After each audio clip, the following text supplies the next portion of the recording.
This program is brought to you by Link TV for educational and non-commercial use only.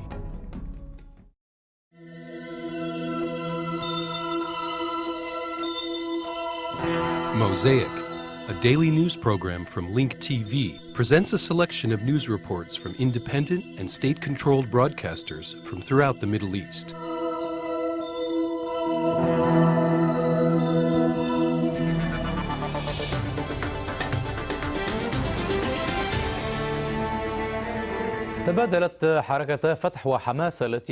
Hamas and Fatah traded accusations over the possible involvement of two Palestinians in the assassination of Hamas commander Mahmoud al-Mabhouh. Dubai police announced the arrest of the two Palestinians, saying that it also plans to issue arrest warrants for 11 Europeans suspected of being involved in Mabhouh's assassination. On January 20th, Hamas commander Mahmoud al-Mabhouh was assassinated. 2 days before his arrival in Dubai, the perpetrators came to the Emirates and waited for him at the Al Bustan Hotel, where the operation that did not require more than 20 minutes took place. The Dubai police chief specified the nationalities of those involved in the operation: 11 people carrying European passports from France, Germany, Britain, and Ireland, in addition to 2 Palestinians that were arrested in Jordan and handed over to the Emirates that accused them of facilitating the hit team's operation. Hamas accused the Israeli Mossad of killing al-Mabhouh, an accusation that was neither denied nor confirmed by Dubai police. All of the legal proceedings will be implemented to catch those responsible. God willing, we will prosecute them, regardless of whether they represent the Israeli or the Arab side. The arrests of the 2 Palestinians and the addition of their names to the list of those suspected of al-Mabhouh's assassination were a reason for the exchange of accusations between Hamas and Fatah. Hamas is demanding that the authorities clarify the report that one of the detainees was an officer in its security agencies. We examine everything that is published in the media, and we ask the authorities to clarify its position in the matter. As far as Fatah is concerned, it has confirmed the Mossad's infiltration of the Islamic movement years ago. Let me say very clearly and frankly that the Palestinian National Authority does not have any relation with the likes of those Palestinians that were handed over to the authorities in Dubai. I would like to confirm that the people who were arrested are from within Hamas, but regardless, we are not accusing Hamas. We are saying that they belong to the Israeli Mossad. Mabhouh's assassination in Dubai shed light on the Israeli intelligence services once again and on the activities of its agents abroad. The British press talked about an Israeli governmental facet to the assassinations that take place in Arab countries to stop what it referred to as meetings between leaders of Hamas, Hezbollah, and the Iranian Revolutionary Guards.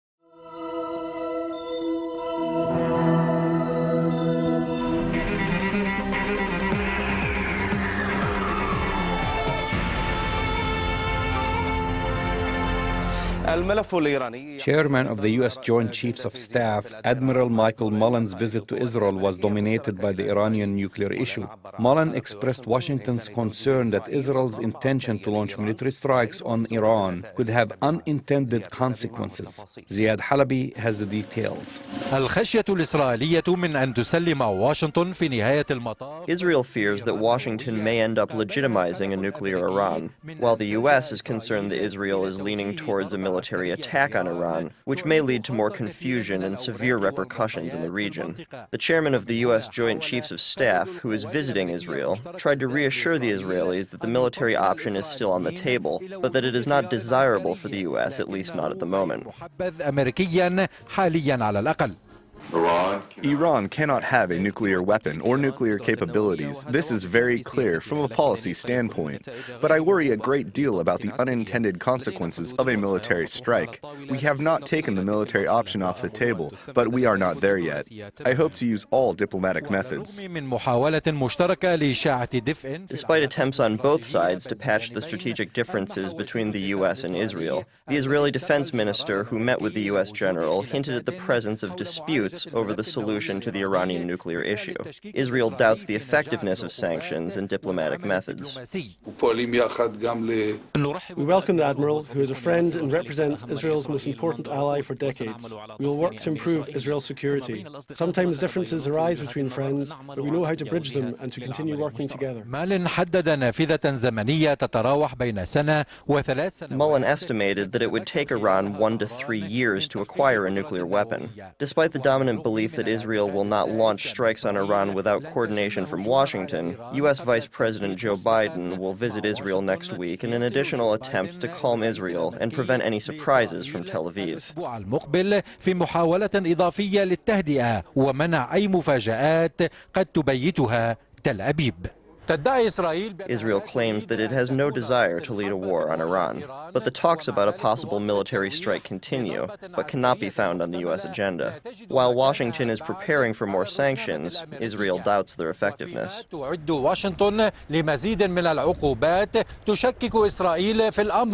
From here, no one can truly know what is happening in the backstage.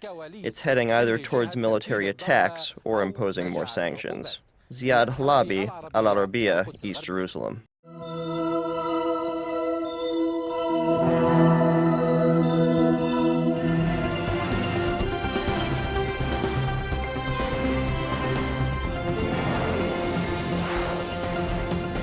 Iran will definitely react to any further sanctions to be imposed on it. That's what President Mahmoud Ahmadinejad told dozens of local and international journalists at a press conference. Themselves into trouble, but if anyone does anything against Iran, then our response will not be the same as the past. It will not be through advice and through explaining things. No, definitely we will show reaction that will put them to shame, like always. The Iranian president says the talk of sanctions is an issue of the past. Ahmadinejad said sanctions will not affect Iran, rather they will backfire and create problems for those who impose them. He called on governments that seek to impose further sanctions on Iran to turn to cooperation. The president said Tehran is still ready for a nuclear fuel swap. He said talks are still underway to reach an agreement on the issue. Ahmadinejad said Iran is ready to purchase the nuclear fuel from abroad or to swap its low-enriched uranium with the 20% fuel simultaneously.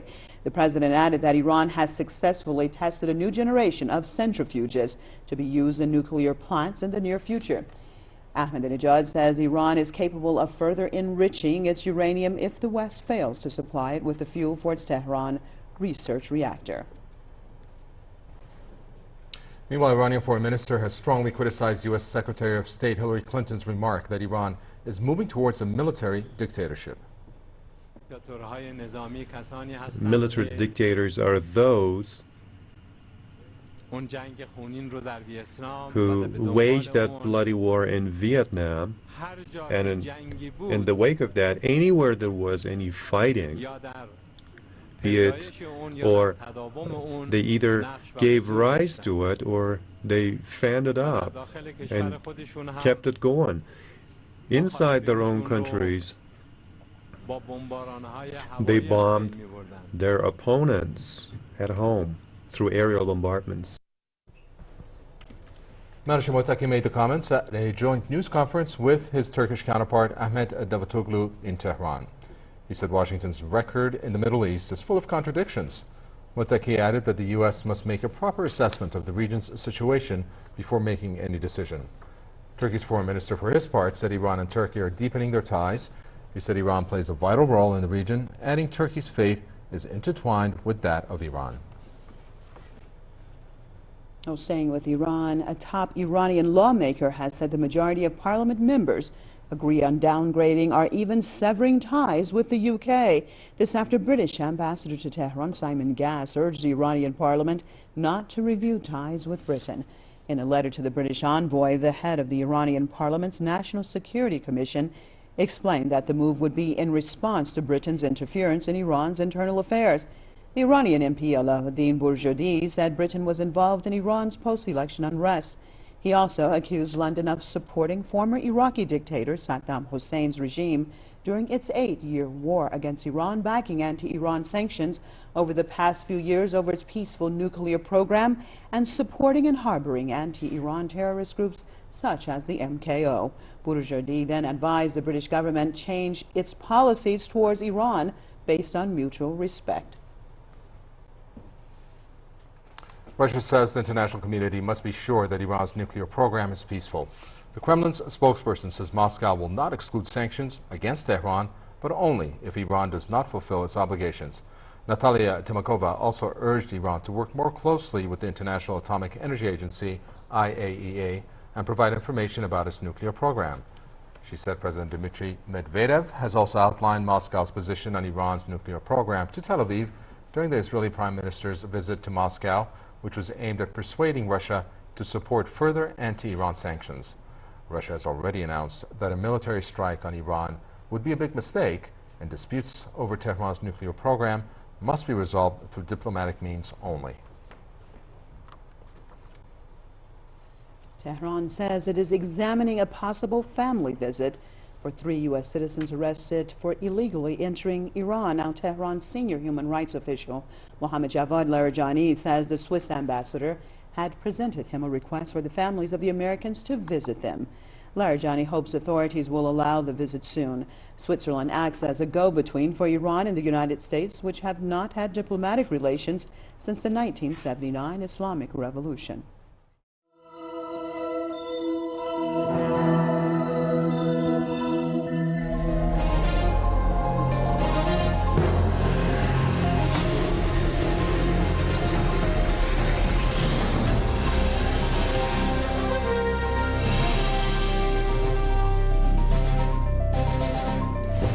The Taliban denied that its military leader, Mullah Abdul Ghani Baradar, was captured in Karachi during a joint U.S.-Pakistan intelligence operation. 2 U.S. officials, who did not disclose their identities, confirmed the New York Times report on the capture of Mullah Baradar, the military leader of the Taliban. The Pakistani Minister of the Interior, Rahman Malik, did not confirm the capture. This morning, and at first glance, Karachi seemed like a normal Pakistani city in the Balochistan region. But the news swept across the area that the Taliban's second most important man, Mullah Abdul Ghani Baradar, fell in the trap of a secret raid launched by the U.S. and Pakistani intelligence services a week ago. It's important to stop the criminals. These crimes should be stopped by keeping an eye on where they take place in the U.S. and Pakistan. The presence of those involved in terrorism does not benefit the country, regardless of whether they are from the Taliban or other groups. The United States joined our country's leaders in the name of the war on terrorism, but no one from the Taliban was arrested. They will arrest anyone and say that he is the associate of Mullah Omar. No one from the Taliban was arrested. This may be either true or false. The only certain thing is that a complete picture on the matter has not been formed yet. The news swings between U.S. officials' confirmation and the Pakistani Minister of Interior's holdback on confirming the arrest. While the U.S. confirms a successful coordination between the U.S. and Pakistani forces, and the Pakistanis' positive reaction to it, the Taliban denies that the arrest is true. If true, it proves that Pakistan is cooperating with the international community and Afghanistan, and we welcome that. We requested such cooperation 8 years ago. Mullah Baradar has not been captured. He is in Afghanistan now working on jihadist activities. Whoever is promoting this slandering claim is wrong. I completely refute it. They are spreading these rumors to cover up their failure in Marja.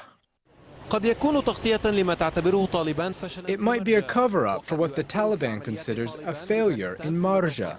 Political observers think that it may affect the Taliban's operations in Pakistan in the short term. It may be considered a proven success for the Obama administration, which is accused of being lenient on the so-called terrorism by promoting the idea that the new strategy in Afghanistan and Pakistan is succeeding. Regardless of the interpretations, Mullah Abdul Ghani Baradar is an important name in examine the leadership structure of the Taliban. According to the information provided about him, including an investigation conducted last year by the American Newsweek magazine, Baradar is the second man in command after Mullah Omar.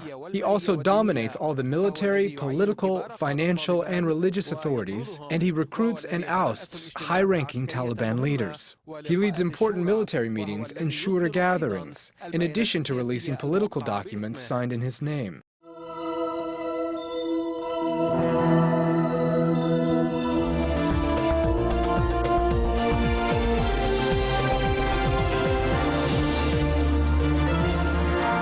منسوب الخطاب الطائفي بدأ يرتفع في العراق مع اقتراب موعد الانتخابات التشريعية المقررة في 7 مارس المقبل. As the March 7th parliamentary elections approach, sectarian tensions have started to rise in Iraq.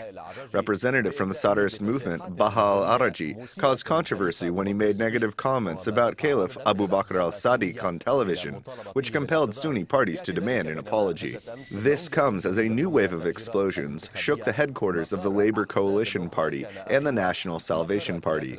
The attack injured a coalition party member. Another explosion shook the power generators and killed one Iraqi woman. أحد مولدات الكهرباء عن وفاة سيدة عراقية. وفي تطور مختلف ندد طارق الهاشمي. Meanwhile, Vice President Tariq al-Hashimi condemned the statements made by the Iranian president in which he said that the West is pushing for the return of the Ba'ath Party in Iraq. Hashimi, who was receiving the Yemeni ambassador, said that the Iranian president was interfering in Iraq's affairs. Saleh, who is the most prominent of the 145 banned candidates, also generated controversy when he compared the Accountability and Justice Committee in Iraq to the Iranian Expediency Council.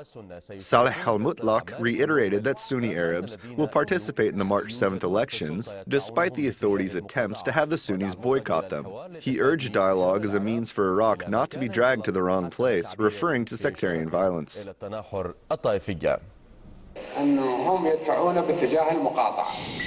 They are pushing us to boycott the elections. They will be happy if we boycott the elections.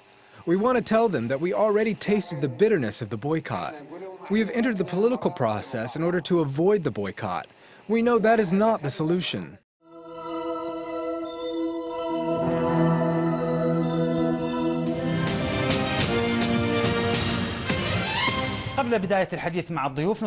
Before we talk to our guests, let's watch the following report from our correspondent in Baghdad, Doha Al-Haddad, about the campaign's launch for the parliamentary elections. More than 16 million voters in Iraq and another 1 million abroad will vote for 6,500 candidates whose pictures can be seen on hundreds of posters. However, it seems as if all of them are competing for one seat.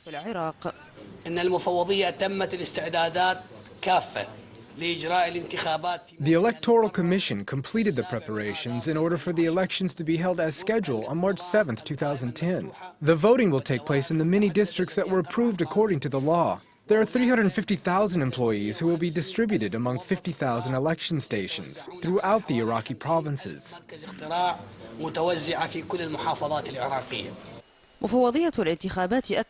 The Electoral Commission also reiterated that it has coordinated its efforts with Baghdad's election authorities.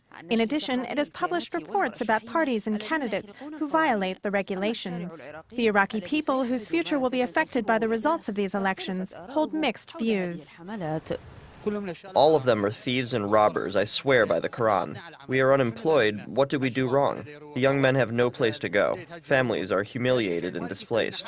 Brothers, can al-Maliki find us a solution? God willing, we will vote for an honest person. God willing, some of the people who will win will be honest. Although the countdown for the elections has started, the issue of the banned candidates still overshadows the process. Some candidates demanded that the elections be postponed, saying that if the elections are held in this environment, it will be the equivalent of banging the drums of war. Ordinary Iraqi citizens, and especially printing houses, are wondering, why are the candidates printing their posters in neighboring countries instead of Iraq, thus depriving them of that revenue? If this is how the elections elections started, how will they end? Doha Al-Haddad, Abu Dhabi Channel, Baghdad. Mr. Iyad, you know very well that there was an environment of sectarianism in Iraq, and you used to attack the spread of sectarianism. But although some parties were weakened, some say that sectarianism still exists today. How can the new parties that are participating in the elections have a chance against the large parties, which some refer to as the whales? I mean the largest 5 parties that we have been talking about the entire time.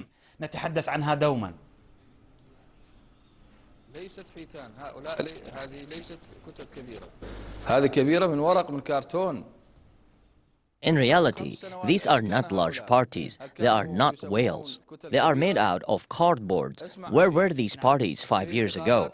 Were they called the 5 large parties? Hear me, brother. In the 2005 elections, these parties, which you call the big whales, were actually thieves and robbers. They divided the country into groups, the Shiites and the non-Shiites, as if the historical war between the Shiites and the Sunnis started all over again.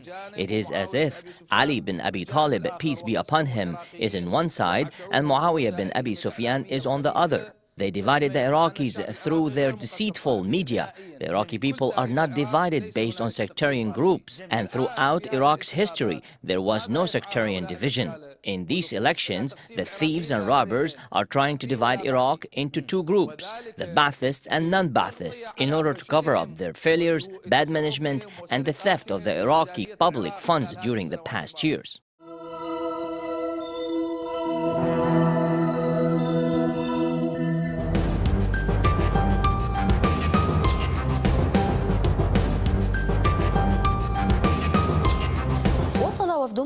In another development, an Arab parliamentarian delegation arrived in the Gaza Strip via the Rafah border crossing. The visit aims to boost efforts for Palestinian reconciliation and national unity. During the visit, the Arab delegation will get to assess the humanitarian conditions in the war-ravaged, impoverished, and internally divided Gaza Strip. An Arab Inter-Parliamentary Union delegation representing 14 Arab countries arrived at the Gaza Strip. The purpose of the visit is to express Arab solidarity with the Palestinians, as well as to assess the humanitarian condition of the Gaza Strip. The delegation called on the Palestinians to help bridge their political gap in order to achieve national reconciliation. As we stand here today among our Palestinian brothers, we urge them for the sake of the martyrs of the Palestinian cause to unite and end their internal division. The visit of Arab parliamentarians also carries a symbolic message as it comes to signify the roots of Arab solidarity with the Palestinians. This news comes amidst ongoing Israeli campaigns aimed at deepening Palestinian internal division. Israel continues to impose a strict siege on the Palestinians in the Gaza Strip. We hope that the Palestinian factions reach a consensus that will, God willing, help improve the overall situation in the region. We wish our people in Palestine the best. The Egyptian delegation is led by 2 senior officials known for their military experience. Most notably, they have played an active role and presided over important issues inside the Egyptian parliament. The meetings, aside from being symbolic and held on the sidelines of this visit, may lead to practical results beyond everyone's expectation. The visit of the Arab delegation aims to shed light on the suffering of the more than 1.5 million Palestinians living in the Gaza Strip. It also comes to stress the importance of ending internal Palestinian division. In the absence of unity and consensus, everyone loses regardless of their plight. The visit shows the level of Arab solidarity with the Palestinian people. Meanwhile, the Palestinians hope that the visit will serve as an influential factor by helping improve their political and humanitarian conditions. Majid Shublak, Egypt TV, Gaza. تواصلت الاشتباكات المسلحة بين عناصر من حركتي فتح وجند. In the southern Lebanese Ain al-Helway refugee camp, armed clashes erupted between Fatah and Jund al-Sham group on one side and extremists on the other. According to security sources in the city of Sidon, 2 people, including a woman and a Fatah activist, were killed and several others were wounded in the clashes. Meanwhile, the Lebanese authorities are exerting efforts to help end the fighting.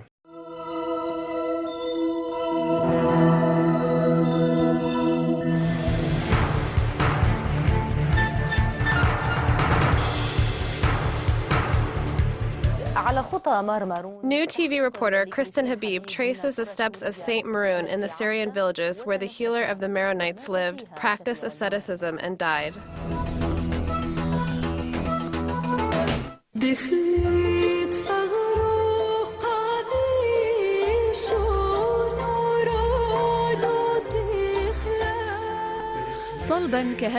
Solid as these rocks, Saint Maroon is deeply entrenched in the northern countryside of the city of Aleppo in Syria. The forefathers of the Maronites passed by the villages of Atka, Kfar Nabbo, and Brad. It all began in 380 AD in Atka, when paganism was spreading in the village, which provoked Saint Maroon to move to Kfar Nabbo, the major center for pagans and paganism's place of origin. The statue of Nabbo, the pagan god, along with similar statues, was destroyed by Saint Maroon. He broke its pillars and turned the pagan temple into a church and began preaching Christianity. Historical documents indicate that he was friendly with the residents, listening to their problems and offering them advice. Saint Maroon started practicing asceticism on the hills of Kfar Nabbo. He built a hermitage and set up a tent made of goatskin that sheltered him from the rain and snow.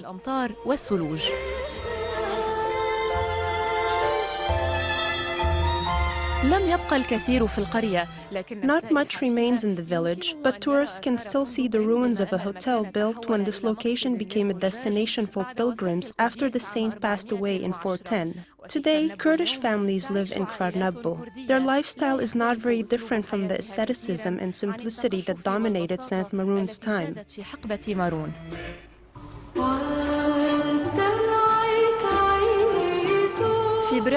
Saint Maroon was buried in Brad, the capital of Kfar Nabbo, after he passed away, struck by a disease. The village has abundant historical relics. Perhaps the most famous one is the Julianos Church, which used to be a pagan temple. Its construction began at the end of the 4th century. The building's remains include a monastery and a tower that can be traced back to the 6th century. The monks used to monitor the farms and initiate the call for prayer from the tower. Brad gained fame for producing grapes and trading oil. There are mills, water wells, cemeteries, and a bathhouse that goes back to the time of the Romans. Today, Brad is shaking off some of its historical dust. It's put on a new kind of dust, the dust of construction and preparation work that is ongoing intensively in order to revive the neighborhoods of the village. Brad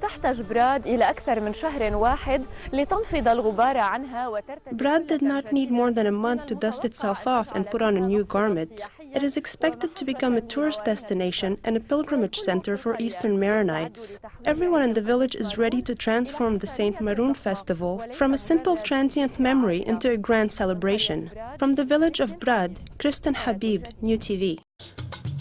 Get more news about the Middle East online at linktv.org/Mosaic.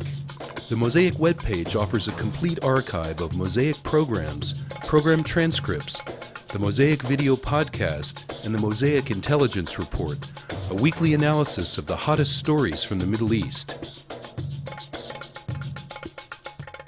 The views expressed on Mosaic are those of the participating broadcasters, not Link TV or its sponsors. The production of Mosaic is made possible with the support of viewers like you. Thank you.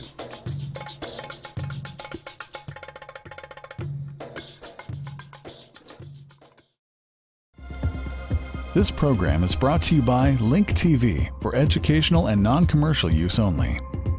Link TV is the only U.S. network dedicated to global and national news, uncompromising documentaries, and diverse cultural programs which connect you to the world.